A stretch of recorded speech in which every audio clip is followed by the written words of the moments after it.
మాది ముస్లిమ్స్ కోసమే పుట్టిన పార్టీ అని అన్నారు కదా. కాంగ్రెస్తో పాటు సొంత పోరాటంతో పాటు పుట్టిన పార్టీలే కదా ఇవి. మరి ఎందుకు పాత బస్తీ ఈ రోజుకి అంత గలీజ్గా, అంత నీచంగా, అంత డెవలప్మెంట్ లేకుండా, అంత ఎడ్యుకేషన్ లేకుండా ఉంది? ఏం చేశారు మీరు? వీళ్ళు ఎవరు ఏమీ చెయ్యరు, కానీ ఇలాంటి ఓట్ బ్యాంక్ కోసం వాళ్ళు మాట్లాడతారు. కాబట్టి అలాంటి వాళ్ళ గురించి భయపడాల్సిన అవసరం లేదు. అలాంటి వాళ్ళే ఇలాంటివి చేస్తారు. మామూలు జనం ఏం చేయరు. మామూలు జనం అందరూ హాయ్ బాయ్ అని కలిసే ఉంటారు. కేవలం రాజకీయ నాయకులు అవి చేస్తారు. అది. బట్ రేవంత్ రెడ్డి గారు ఇన్ ఆపోజిట్ సపోర్ట్ చేస్తున్నట్టు అనిపించింది. రేవంత్ రెడ్డి గారు ఏంటంటే,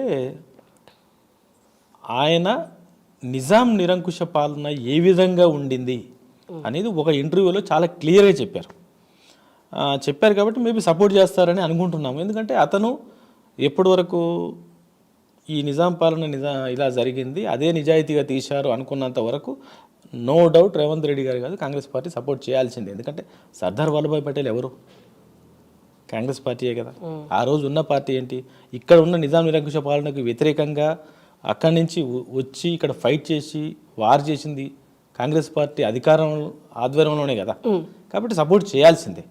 అయితే లోకల్ ముస్లిం పార్టీస్కి ఏమైనా తగ్గి మళ్ళీ మాటలో మార్పు వస్తే చెప్పలేము, దాన్ని మనం వ్యతిరేకించకూడదు.